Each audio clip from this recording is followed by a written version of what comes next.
Welcome back to another episode of Griff.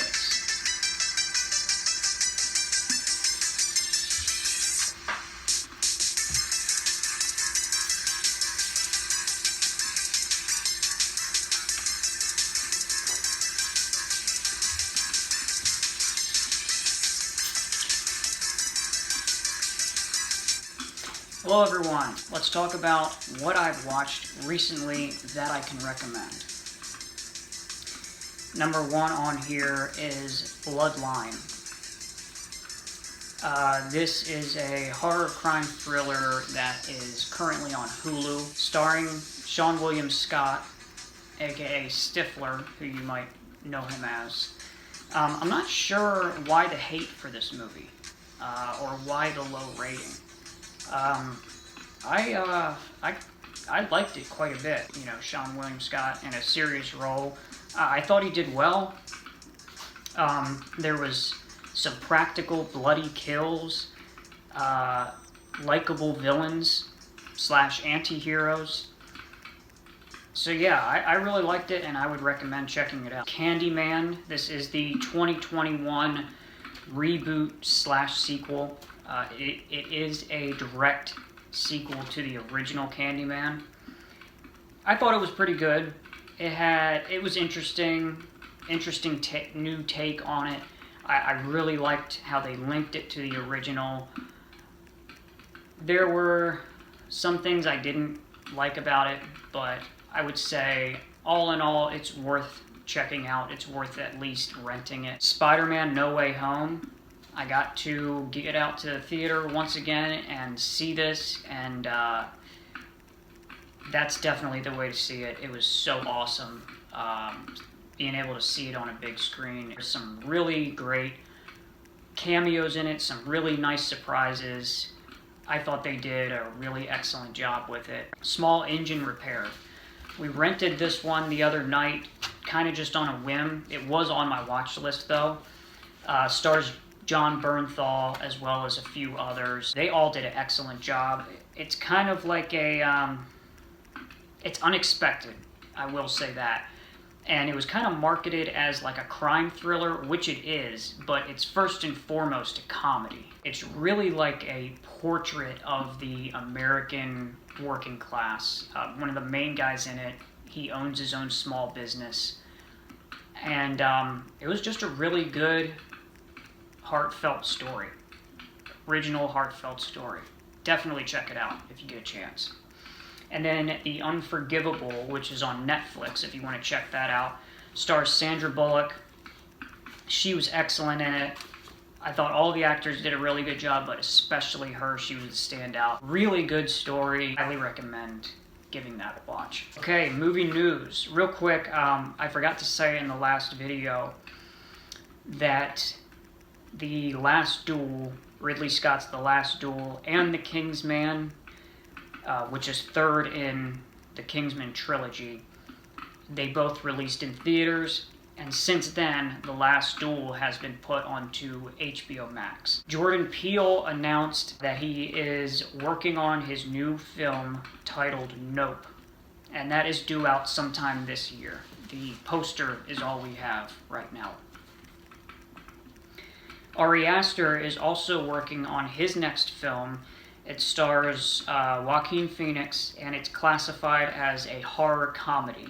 I believe it's titled Disappointment Boulevard or Disappointments Boulevard. Antlers is finally now rentable through streaming and disc. Were there distribution issues with this one? That doesn't really work for streaming, I guess. But are there other distribution issues going on for films in general right now? How will shipping and production delays affect film in the future? I'm not sure, I'm just throwing it out there. The Batman got a new trailer, if you want to check that out. I believe it's the final trailer, and it's getting a March 2022 release, so that's coming up. For the Sake of Vicious is a new action horror thriller on Shudder right now, if you want to check it out and you have Shudder. A new Leatherface film, or Texas Chainsaw Massacre film, I've heard it described or titled as both. is hitting Netflix in early 2022, and the teaser is out for that now. I've heard it's set in modern day, but I'm not positive about that. Supposedly, there is a new Hellraiser film in the works as well. Speaking of like horror reboots and sequels, the new A24 Everything Everywhere All at Once is getting a March 25th release. The trailer for that is available now. And now for some series news. Stranger Things Season 4 is coming to Netflix sometime this year. We've gotten a teaser trailer for that.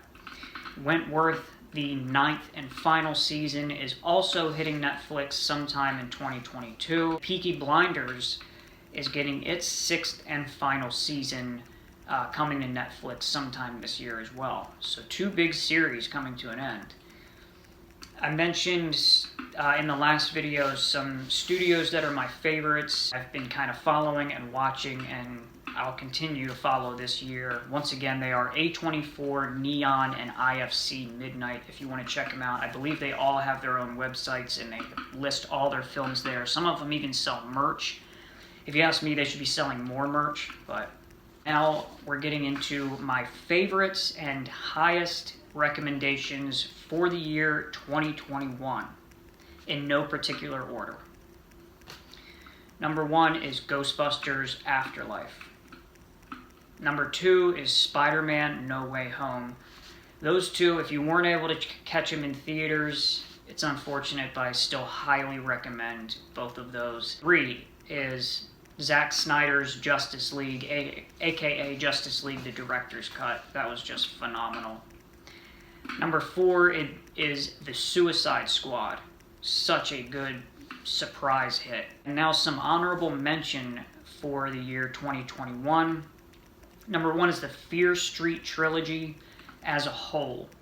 So that's why I didn't put them into my actual favorites, is because I feel like the Fear Street trilogy as a whole, and because of the way they were released on Netflix, they deserve some recognition. But as individual films, I wouldn't really put them in. Definitely check out the trilogy, especially if you're a horror fan. Number 2 is Black Widow. That was another surprise for me. I did not expect it to be as good as it was. Number 3 is Gunpowder Milkshake.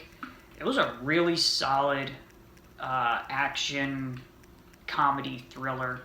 Had some really funny parts and some really great choreography and really great cinematography as well. Number 4 is Dune. That could jump higher up my list as soon as I get my eyes on the part 2. Number 5, which I mentioned earlier on in this video, is The Unforgivable on Netflix. Now moving on to 2022, my most anticipated movies, or you could also call these theater must-sees, as in if you can get out to the theater and see these, do it. Number 1 is Jackass Forever, or Jackass 4. That releases February 4th. Number 2 is Texas Chainsaw Massacre, or Leatherface, February 18th. And I put that on here because it's not a theater release, it's on Netflix. Number 3 is The Batman, March 4th. As far as I'm concerned, we could fast forward until March 4th. You know, I would like to wake up tomorrow and it be March 4th, to be completely honest. Number 4, The Northman, April 22nd. Number 5 is Jurassic World 3, June 10th. Number 6, oh, I can't wait for this. Thor, Love and Thunder, July 8th. That's another one being directed by Taika Waititi. It's going to be so good. And number 7 is Halloween Ends, October 14th. 2022 most anticipated honorable mention. Number 1, Death on the Nile, which is the sequel to Orient Express, February 4th. 2 is Ambulance, new Michael Bay, Jake Gyllenhaal action, April 8th. 3 is Fantastic Beasts 3, April 15th. 4 is The Unbearable Weight of Massive Talent, April 22nd, starring Nick Cage as Nick Cage. Should be good. Number 5 is Doctor Strange 2, May 6th. Number 6 is Nope, July 22nd, mentioned it earlier in the video, Jordan Peele, new film. Number 7 is The Flash, November 4th. I believe that is going to have Michael Keaton returning as Batman, as well as Ben Affleck returning as Batman. And then, apparently, according to online, Michael Shannon, they're bringing him back as Zod. I'm still not completely sold as this one. That's why I put it in honorable mention. So I'm waiting until we get closer and hopefully see more in the next trailer. But there is one trailer out right now. Also not sure of Zack Snyder's involvement, if any. And then number 8, last one, is Avatar 2, which is due out December 16th. No word on and no set release dates yet for Wolf Creek 3, Terrifier 2, Hocus Pocus 2, Sherlock Holmes 3, the new Hellraiser reboot. Plus, there's probably quite a few direct-to-Shudder horror films not listed yet. So look out for all those, and I will keep my ear to the ground for all those as well. And you'll be the first to know. That's going to be it. Thanks for watching. Thanks for hanging out. Catch you next time. Bye.